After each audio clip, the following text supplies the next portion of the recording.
Today நம்ம என்ன பார்க்க போறோம் அப்படின்னா HTML பற்றி பார்க்க போறோம். So first of all HTML என்னன்னு தெரிஞ்சுக்கோங்க. It is create structure of your web page.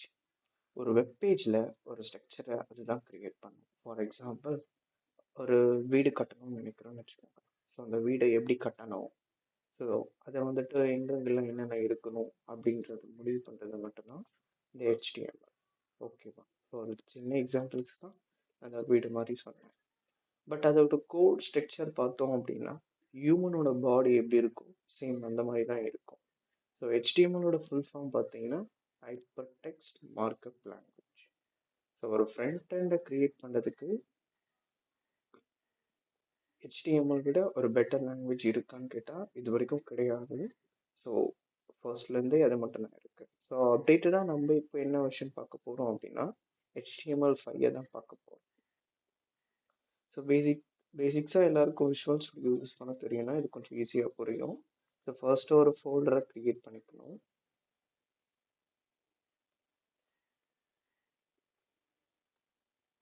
So அந்த ஃபோல்டரை விஷுவல் ஸ்டுடியோவில் இம்போர்ட் பண்ணிக்கணும்.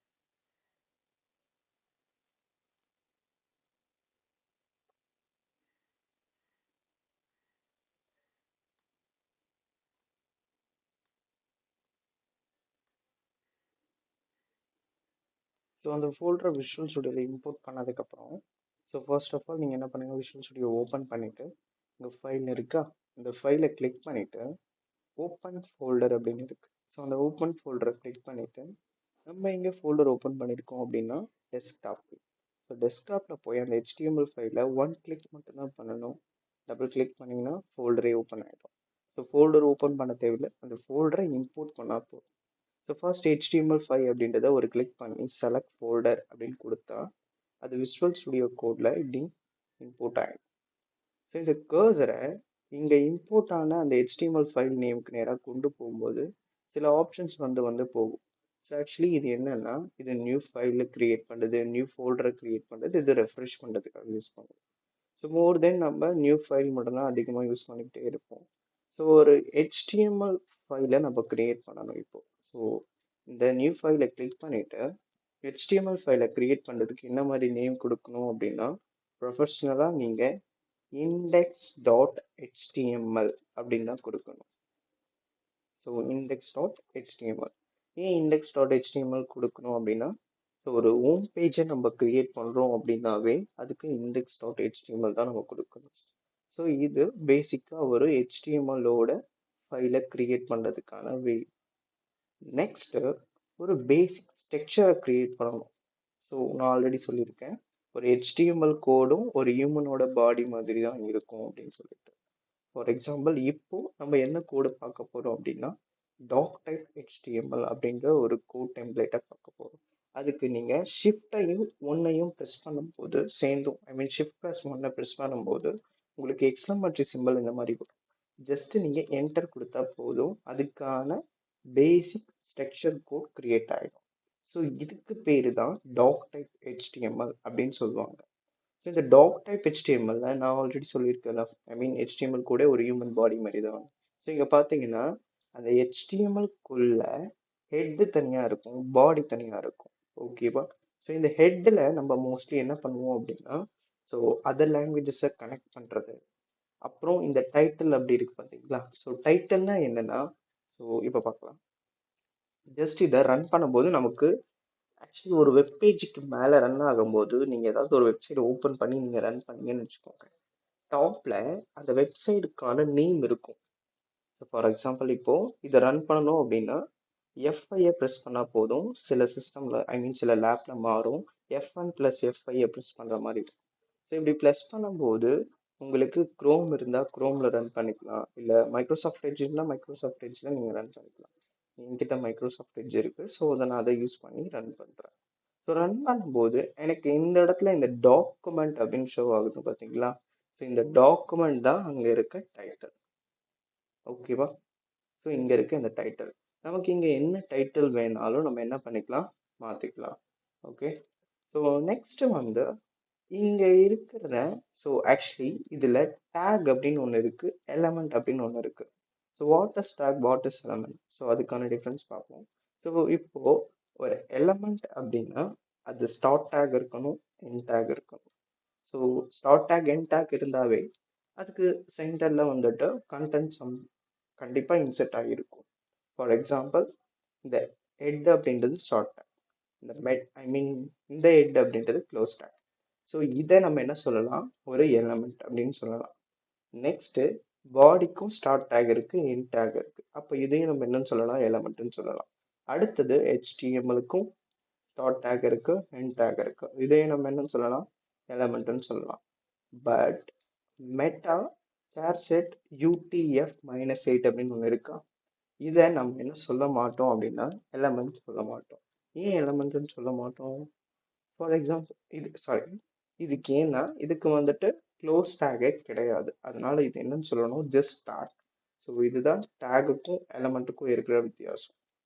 நெக்ஸ்ட், இந்த meta name equal to viewport content with device with initial scale வந்து 1.0. இது என்ன கோட் அப்படின்னா, ஸோ ஒரு வெப்சைட்டை ரெஸ்பான்சிபிள் வெப்சைட் அப்படின்னு சொல்லுவாங்க. ஐ மீன் ரெஸ்பான்சிபிள் வெப்சைட் அப்படின்னா, நான் அதை டேப்ல யூஸ் பண்ணாலும் எனக்கு அட்ஜஸ்டபிளாக இருக்கணும், டெஸ்க்டாப்ல யூஸ் பண்ணாலும் அட்ஜஸ்டபிளாக இருக்கணும், ஐ மீன் மொபைல் ஃபோனில் யூஸ் பண்ணாலும் எனக்கு ஆட்டோமேட்டிக்காக என்ன ஆகணும், அது அட்ஜஸ்டபிள் ஆகணும், ஐ மீன் ஸ்க்ரீனுக்கு ஏற்ற சைஸ். ஸோ இந்த மாதிரி அது ஆட்டோமேட்டிக் அட்ஜஸ்டபிள் ஆகணும் அப்படின்ற ஒரே ஒரு ஐடியாவுக்காக மட்டும்தான் இந்த meta name equal to viewport அப்படிங்கிற ஒரு டேகை நம்ம யூஸ் பண்ணுறோம். ஆக்சுவலி இதை நீங்கள் கிரியேட் பண்ண தேவையில்லை. ஸோ நீங்கள் டாக் டைப் HTML கூட கிரியேட் பண்ணாவே இன்பில்டாகவே அது கிரியேட் ஆகிடும். அடுத்தது, ஸோ HTML பொறுத்த வரைக்கும் இங்கிலீஷ் லேங்கை தான் எடுத்துக்கும், ஐ மீன் இங்கிலீஷ் லாங்குவேஜ். இங்கே டிஃபால்ட்டாகவே லேங் ஈக்குவல் டு EN அப்படின்றத மென்ஷன் ஆகிடும். ஓகேவா? ஸோ நெக்ஸ்ட் வந்து என்னன்னா, நம்ம அடுத்தடுத்த எழுதுற ஒவ்வொரு கோடையும் இந்த பாடிக்குள்ள மட்டும்தான் நம்ம எழுத போறோம். ஓகேவா? ஃபார் எக்ஸாம்பிள், ஸோ இப்போ ஃபர்ஸ்ட் நம்ம பார்க்க போறது வந்துட்டு ஐ மீன் ஆட்ரிபியூட்ஸ் அப்படின்னு சொல்லுவாங்க. ஆட்ரிபியூட்ஸ் அப்படின்னா என்னன்னா, additional information about the element. ஒரு எலமெண்ட்டுக்கு அடிஷ்னலாக இன்ஃபர்மேஷனை தரது தான் என்ன சொல்லுவாங்க, ஆட்ரிபியூட் அப்படின்னு சொல்லுவாங்க. ஃபார் எக்ஸாம்பிள், இப்போ வந்துட்டு என்னோட வெப்சைட்ல ஒரு இமேஜ் இருக்கணும்னு வச்சுக்கோங்க. ஸோ நிறைய வெப்சைட்டை நம்ம ஓப்பன் பண்ணி பார்ப்போம். பட் இங்க இருக்கிற ஒரு வெப்சைட்குள்ள நான் என்னோட இமேஜை நான் வைக்கணும்னு நினைக்கிறேன் அப்படின்னா, ஸோ ஃபர்ஸ்ட் ஆஃப் ஆல் நீங்க என்ன பண்ணுங்க, அந்த ஃபோல்டருக்கு போய்க்கோங்க. நீங்க என்ன ஃபோல்டர் கிரியேட் பண்ணிருக்கீங்களோ அங்க ஃபோல்டருக்கு போய் பார்த்தீங்கன்னா, ஸோ இந்த HTML ஃபைல் இருக்கா, ஸோ இதுக்குள்ள போய் பார்க்கும்போது வெறும் நம்ம கிரியேட் பண்ண அந்த HTML-ஓட இண்டெக்ஸ் பேஜ் மட்டும் தான் இருக்கு. பட் எந்த ஒரு இமேஜும் கிடையாது. ஸோ ஆல்ரெடி நான் வந்து ஒரு சில இமேஜஸை டவுன்லோட் பண்ணி வச்சிருக்கேன்.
ஸோ இந்த இமேஜை இப்போ நம்மளோட வெப்சைட்ல இன்செர்ட் பண்ண போறோம் அப்படின்னு வச்சுக்கோங்க.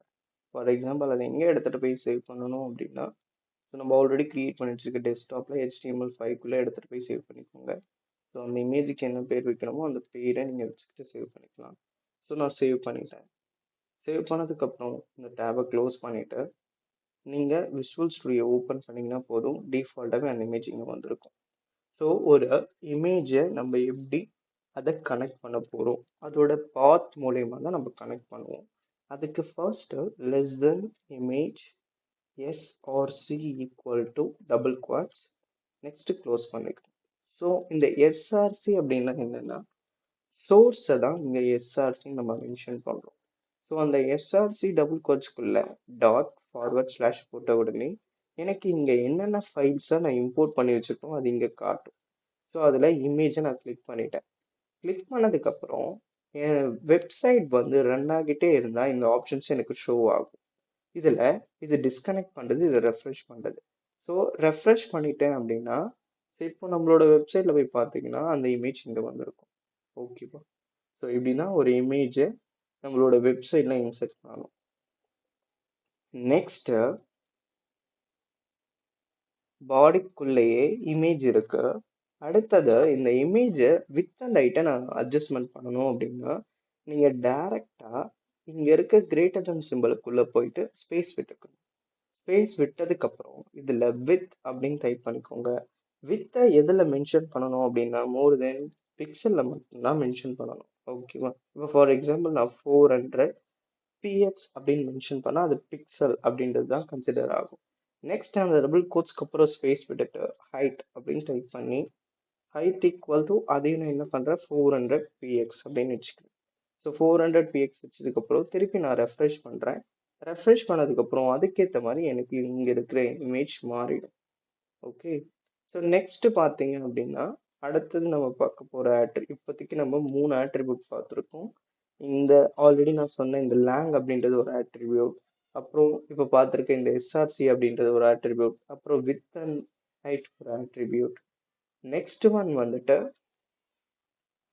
ஹெட்டிங் பார்க்க போகிறோம். ஸோ என்னோட வெப் பேஜ் இருக்கு, அதுக்கு ஒரு ஹெட்டிங் கிரியேட் பண்ணணும் அப்படின்னா இந்த HTML இருக்க இந்த ஹெட்டிங் டேக்ஸை தான் நம்ம மோஸ்ட்லி யூஸ் பண்ணுவோம். மொத்தம் எத்தனை டேக்ஸ் அப்படி இருக்குன்னு நீங்க பார்த்தீங்க அப்படின்னா 6 டேக்ஸ் இருக்கு. அதுல H1, H2, H3, H4, H5, H6 அப்படின்னு இருக்கு. ஸோ அதுக்கு மேல நீங்க என்னதான் நம்பரை கோட் பண்ணிக்கிட்டே போனாலும் இட்ஸ் நாட் ஒர்க்கபிள். ஓகே, அது ஒர்க் ஆகாது. H6 வரைக்கும் தான் இருக்கு. இந்த H1ல இருந்து H6 வரைக்கும் என்ன டிஃப்ரென்ஸ் அப்படின்னு கேட்டிங்கன்னா H1ல இருக்கிற ஒரு ஹெட்டிங் வந்து அதோட ஃபாண்ட் சைஸும் அதோட போல்ட்னஸும் கொஞ்சம் பெருசா இருக்கும். அடுத்த H2, H3, H4, H5, H6க்குலாம் போனீங்க அப்படின்னா ஃபாண்ட் சைஸ் வந்து டிக்ரீஸ் ஆகிட்டே இருக்கும். ஸோ ரொம்ப ஸ்மாலாக இருக்கும். ஃபார் எக்ஸாம்பிள் இப்போ நம்ம H1 டேக் மட்டும் யூஸ் பண்ணுவோம். H1ல welcome to butterfly real world அப்படின்னு போட்டுருக்கேன். ஓகே. ஸோ இப்போ இது எப்படி ஒர்க்கபிள் ஆகுதுன்னு பார்ப்போம். ஸோ ரெஃப்ரெஷ் பண்ணிட்டேன். ஸோ வெப்சைட்குள்ளே போய் பார்த்தீங்க அப்படின்னா இந்த இடத்துல வெல்கம் டு பட்டர்ஃப்ளை ரியல் வேர்ல்டுன்னு வருதா? ஓகேவா? எனக்கு அது வந்துருச்சு. பட் ஆனால் இது எனக்கு சென்டரில் வரணும்னா அது என்ன பண்ணணும் அப்படின்னா அதுக்கு நீங்கள் ஜஸ்ட்டு அது ரெண்டுத்துக்கும் சென்டர் அப்படின்ற ஒரு எலமெண்ட்டை நம்ம யூஸ் பண்ணணும். சென்டர். ஸோ இந்த சென்டர் போடும்போது எப்பவுமே ரெட் கலரில் தான் வரும்.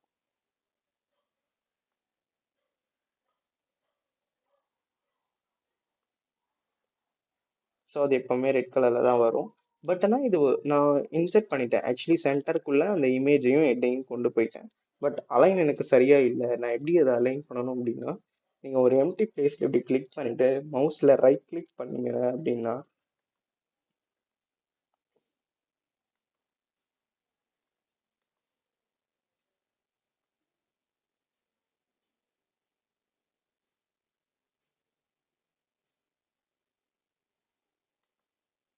ரைட் கிளிக் பண்ணி ஃபார்மேட் டாக்குமெண்ட் அப்படின்னு இருக்கா, அதை கிளிக் பண்ணீங்க அப்படின்னாவே அதுவே ஆட்டோமேட்டிக்காக அட்ஜஸ்டபிள் ஆகிக்கும்.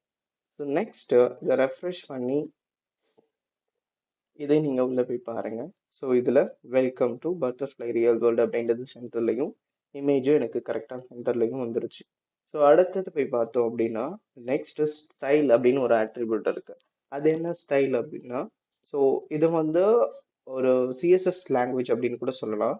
பட் இது வந்து HTML ஒரு ஆட்ரிபியூட்டாக யூஸ் பண்ணிக்கிட்டு இருக்காங்க. ஸோ இந்த ஆட்ரிபியூட் என்ன பண்ணும் அப்படின்னா இந்த ஹெட்டிங் இருக்கு, என்னோட வெப்சைட்ல ஒரு ஹெட்டிங் இருக்கு. ஸோ என்ன ஹெட்டிங் இருக்கு, welcome to butterfly real world அப்படின்ற ஒரு ஹெட்டிங் இருக்கு. அது எனக்கு கலர் சேஞ்சபிள் பண்ணி இருக்கணும், அதுக்கு ஒரு பேக்ரவுண்ட் கலர் வேணும் அப்படின்னு தான் நீங்கள் சூஸ் பண்ணும்போது இந்த ஸ்டைல் ஆட்ரிபியூட்டை நம்ம யூஸ் பண்ணிக்கலாம். ஃபார் எக்ஸாம்பிள் இந்த ஓப்பன் டேக்குள்ளே போயிட்டு H1 அப்படின்ற ஒரு ஓப்பன் டேக்குள்ளே போயிட்டு ஸ்பேஸ் விட்டுக்கோங்க. ஓகே. ஸோ ஸ்பேஸ் விட்டுட்டு அதில் ஸ்டைல் அப்படின்னு டைப் பண்ணிட்டு இதுக்குள்ள கலர் கலர் வந்து என்ன கலர் வேணும் அப்படின்னு சூஸ் பண்ணிக்கலாம். ஸோ நெக்ஸ்ட் ஒன் வந்துட்டு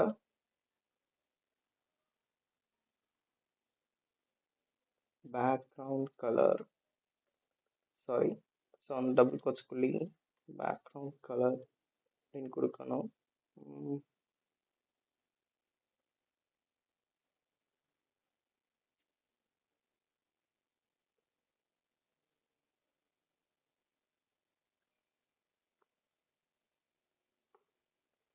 ஸோ டாக்குமெண்ட் இல்லையா கொடுக்கலாம்.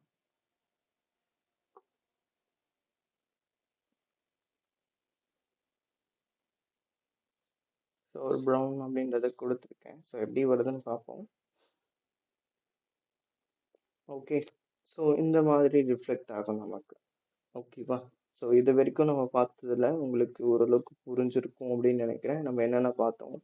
ஃபர்ஸ்ட் ஆஃப் ஆல் ஃபோல்டரை விசுவல் ஸ்டுடியோவில் எப்படி இம்போர்ட் பண்ணணும்னு பார்த்தோம். நெக்ஸ்ட்டு டாக் டைப் HTML எப்படி கிரியேட் பண்ணணும்னு பார்த்தோம். அடுத்தது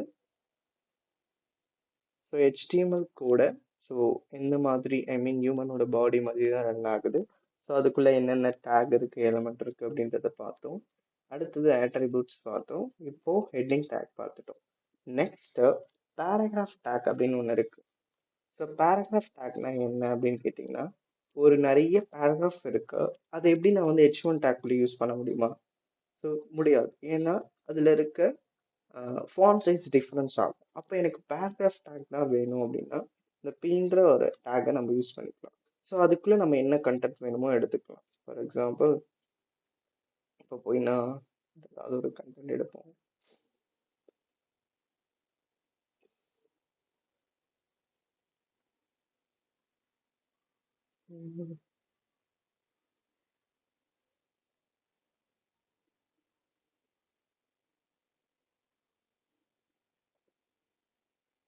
ஸோ இப்போ இந்த கண்டென்ட் இருக்குன்னு வச்சுக்கோங்க.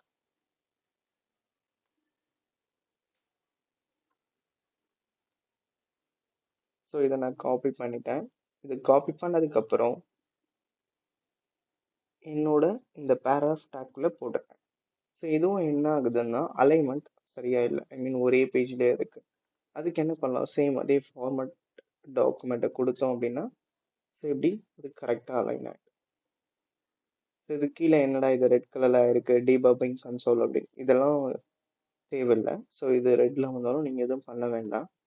இப்போ நார்மலாக நம்ம வெப் பேஜை ரெஃப்ரெஷ் பண்ணாவே நமக்கு ரன் ஆகும்.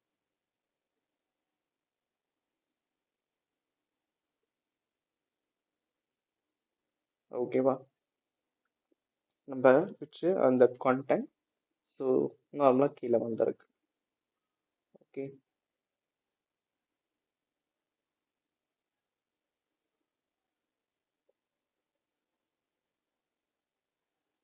ஸோ அடுத்தது டெக்ஸ்ட் ஃபார்மேட்டிங் ஒன்று இருக்கு.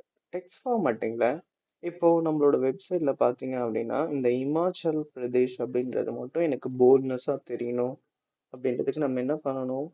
டெக்ஸ்ட் ஃபார்மேட்டிக் டேக்ஸை யூஸ் பண்ணணும். ஃபார் எக்ஸாம்பிள் அதை மட்டும் நீங்கள் தனியாக கொண்டு வந்துடணும்.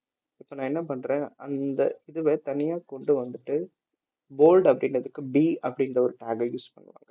ஸோ இந்த பி டேக்ல அந்த இமாச்சல் பிரதேஷை மட்டும் என்ன பண்ணணும்? தனியாக கட் பண்ணி போடணும். ஓகேவா?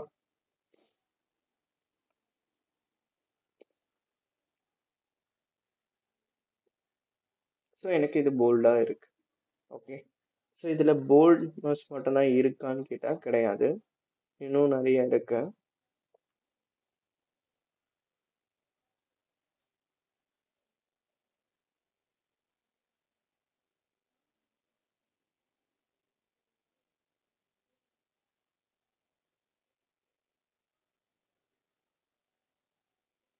நெக்ஸ்ட் டேக் வந்துட்டு ஸ்ட்ராங் அப்படின்னு ஒன்று இருக்கு. ஸோ அதை நம்ம யூஸ் பண்ணிக்கலாம்.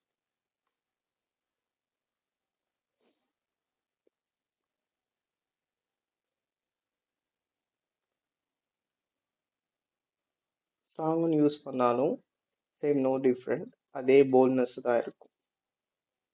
ஓகேவா? ஸோ ஸ்ட்ராங் யூஸ் பண்ணாலும் ஒன்று தான், போல்ட்னஸ் அப்படின்னு யூஸ் பண்ணாலும் ஒன்று தான். பட் ஐஇன் யூஸ் பண்ணும்போது இட்டாலிக் அப்படின்றது தான் இங்கே ஐஇன் கன்சிடர் ஆகுது. ஸோ ஐஇன் யூஸ் பண்ணும்போது அது இட்டாலிக் மோடில் ஃபார்ம் சைஸும் எனக்கு மாறும். ஸோ எப்படி ஸோ இப்போ பார்த்தீங்கன்னா அது இட்டாலிக் மோடில் இருக்கு. ஓகே, ஸோ இது வரைக்கும் புரிஞ்சிருக்கும்னு நினைக்கிறேன். ஸோ இதை கொஞ்சம் நீங்கள் நல்லா ரிவிஷன் பண்ணிக்கோங்க. ஸோ ஒரு ஸ்மாலாக இந்த மாதிரி பண்ணி பண்ணி பாருங்கள், அப்போ தான் அது மைண்டில் இருந்துகிட்டே இருக்கும். ஓகே.